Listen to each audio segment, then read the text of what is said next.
महबूब इलाही की खानकाह में ना एक शख्स खंजर के साथ पकड़ा गया। बड़ा अहम वाक़या है, ज़रा गौर से सुनिएगा। सियरुल औलिया में ये वाक़या मौजूद है कि ख्वाजा निज़ामुद्दीन औलिया रहमतुल्लाह अलैह की खानकाह में लोगों ने एक शख्स को हथियार समेत पकड़ लिया है। अब ज़रा देखिएगा कि जहाँ सूफिया से मोहब्बत करने वालों की बड़ी तादाद होती है तो वहीं कुछ ना कुछ हसद करने वाले भी होते हैं, दुश्मन भी होते हैं। लेकिन हमें ये देखना है कि अल्लाह के इन नेक बंदों का, सूफिया का, बुजुर्गान दीन का अपने दुश्मनों के साथ में कैसा रवैया है। ख़ास तौर से ये रमज़ान मुबारक का महीना चल रहा है तो हमें ये भी तवज्जो देने की ज़रूरत है ना कि अल्लाह रब्बुल इज़्ज़त ने ये रोज़े हमें क्यों अता फरमाए हैं। आखिर वो रज़्ज़ाक़ मुतलक जो अपनी सारी मखलूक को रिज़्क़ अता फरमाता है, उसने अपने बंदों को सुबह से शाम तक भूखा रहने का हुक्म क्यों दिया।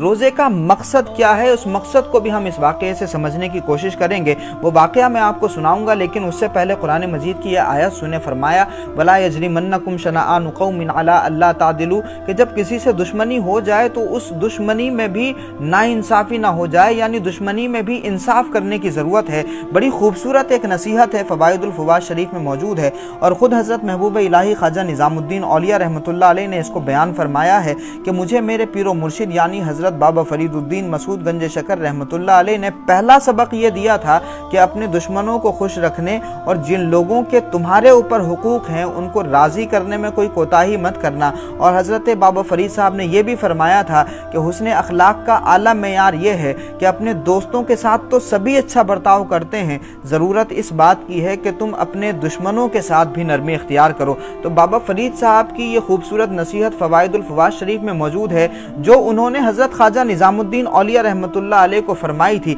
अब आप देखिए कि उस नसीहत को हज़रत महबूब इलाही ने खुद अपने ऊपर किस तरह से अप्लाई किया है। यही हमारे सूफिया की बड़ी खासियत है कि उनके अंदर उनकी तमाम तालीमात अमली तौर से दिखाई देती हैं, क्योंकि ये सूफिया बुजुर्गान दीन रसूलुल्लाह के किरदार के अमली जानशीन होते हैं। अब आप देखिए वो वाक़या कि ख्वाजा निज़ामुद्दीन औलिया रहमतुल्लाह अलैह की खानकाह में लोगों ने एक शख्स को हथियार समेत पकड़ लिया है। महबूब इलाही को जब पता चला तो ख्वाजा निज़ामुद्दीन औलिया रहमतुल्लाह अलैह ने उस शख्स को अपने पास बुलाया, उससे तमाम हालात दरियाफ्त किए। ख्वाजा निज़ामुद्दीन औलिया रहमतुल्लाह अलैह के सामने जब वो शख्स आया तो कांपने लगा। महबूब इलाही ने उससे ज़्यादा सवालात नहीं किए और उससे हज़रत महबूब इलाही ने वादा लिया कि तुम आइंदा कभी ऐसा काम मत करना, किसी को तकलीफ मत पहुंचाना, किसी को परेशान मत करना। और हैरत की बात यह है कि भाई जो बंदा हमला करने के इरादे से आया है, हथियार लेकर के आया है, आप ज़रा सोचें कि ख्वाजा निज़ामुद्दीन औलिया रहमतुल्लाह अलैह अपने तमाम खादिमों को फरमाते हैं कि भाई इसको कुछ खराजात दे दिए जाएँ, इसको कुछ खर्चे दे दिए जाएँ। और फिर ख्वाजा निज़ामुद्दीन औलिया ने उस मौके पर जो बातें इरशाद फरमाई थी,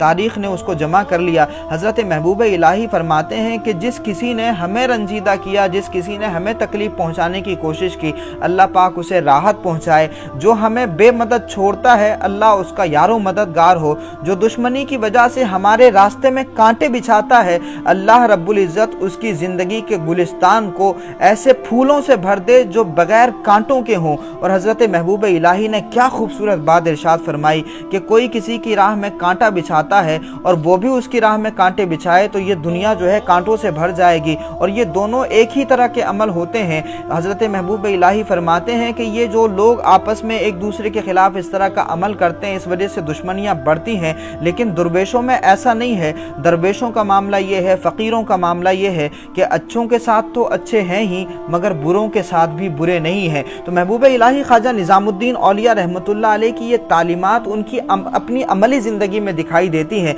अब जो मैं बताना चाह रहा हूँ वो ये कि दरअसल अल्लाह रब्बुल इज़्ज़त ने ये रोज़े और माह रमज़ान मुबारक हमें इसलिए अता फरमाया है कि रोज़ा जो है वो ज़ब्ते नफ्स पैदा करता है, यानी ख़ुद पर काबू करने का सलीक़ा सिखाता है। अल्लाह के रसूल ने मुख्तलिफ़ मकामात पर फरमाया ना कि अगर कोई किसी रोज़ेदार को गाली दे तो रोज़ेदार को चाहिए कि वो उस गाली देने वाले से कहे कि भाई मैं रोज़े से हूँ, यानी कमाल सब्र का मुज़ाहिरा करे। हमारे सूफिया की ज़िंदगी में अगर हम देखेंगे तो ये अल्लाह वाले रमज़ान मुबारक के रोज़ों का तो एहतमाम करते ही थे, उसके अलावा इनकी पूरी ज़िंदगी में इतने नफली रोज़े हुआ करते थे कि उन नफली रोज़ों की बरकत से इनके किरदार के अंदर ऐसा सब्र, ऐसा ज़ब्त ضبط، ایسی برداشت پیدا ہو جاتی تھی کہ لوگ ان کی برداشت کو دیکھ کر کے اپنے دل بدل لیتے تھے، لوگ ان کی برداشت کے آگے جھک جاتے تھے، لوگ ان کی برداشت کے آگے توبہ کر لیتے تھے۔ یعنی وہ دشمن جو چھری لے کر کے ان کی گردن کاٹنے آتا تھا، ان کو تکلیف دینے کے لیے آتا تھا، جب وہ ان کا صبر دیکھتا، ان کا ضبط دیکھتا، ان کی برداشت دیکھتا، تو ان کے کمال صبر کا مظاہرہ کرتے ہی اس کے اندر انقلاب برپا ہو جاتا تھا۔ اور اسی طرح سے ان اللہ بانوں نے ہزاروں دل بدل دیے کہ اگر کوئی تکلیف دینے کے لیے آیا ہے تو ان صوفیاء کرام نے رسول پاک صلی اللہ علیہ وآلہ وسلم کے کردار کا جانشین بن کر کے، آقا علیہ الصلوۃ والسلام کی عملی تصویر بن کر کے اپنے اوپر پتھر برسانے والوں کو، راستے میں کانٹے بچھانے والوں کو، اپنے اوپر حملہ کرنے والوں کو ہدایت کی دعائیں دی ہیں۔ تو انقلاب یہ برپا ہوا کہ اللہ رب العزت نے کتنے اندھیرے دلوں میں انقلاب برپا کر دیا۔ تو یہ رمضان المبارک اور روزے ہمیں اس لیے عطا فرمائے گئے ہیں تاکہ روزے رکھ کر کے ہم صرف اپنے پیٹ کا روزہ نہ رکھیں، بلکہ اپنی آنکھوں کا بھی روزہ رکھیں، اپنے کانوں کا بھی روزہ رکھیں، اپنی زبان کا بھی روزہ رکھیں، اپنے ذہن کا بھی روزہ رکھیں، اپنے دل کا بھی روزہ رکھیں کہ اگر ذہن میں غصہ پیدا ہو رہا ہے تو اس روزے کے ذریعے ہم یہ سوچیں کہ اللہ رب العزت کے لیے ہم نے کھانا پینا چھوڑ دیا ہے، جو جائز چیزیں ہیں وہ بھی ہم نے ترک کر دی ہیں صرف اس وجہ سے کہ ہمارا مالک راضی ہو جائے، اس مالک کے حکم کی وجہ سے۔ تو جب ہم نے جائز چیزیں چھوڑ دی ہیں تو ظاہر سی بات ہے کہ غصہ جو ہے وہ ایک حرام چیز ہے۔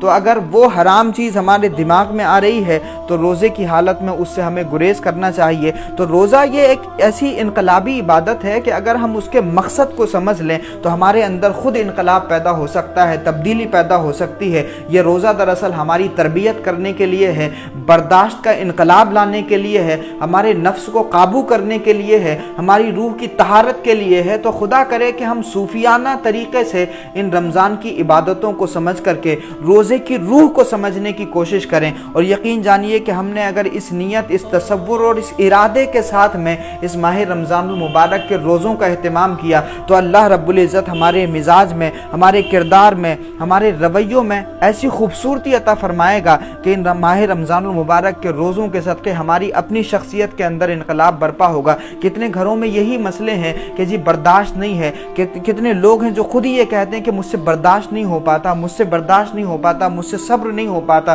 تو ذرا سیکھیں حضرت محبوب الہی خواجہ نظام الدین اولیاء رحمۃ اللہ علیہ کے اس عمل سے۔ صوفیاء کرام کی زندگی میں اس طرح کے بہت سارے واقعات بھرے ہوئے ہیں۔ اللہ کرے کہ ہم ان عبادتوں کے مقصد کو سمجھیں اور اس کی روح کو سمجھیں تاکہ ان عبادتوں کے اثرات ہمارے ذہن پر، ہمارے دل پر، ہماری روح پر، ہماری شخصیت پر بھی مرتب ہوں۔ اللہ رب العزت ہمیں اس ارادے کے ساتھ میں ان روزوں کا اہتمام کرنے کی توفیق عطا فرمائے۔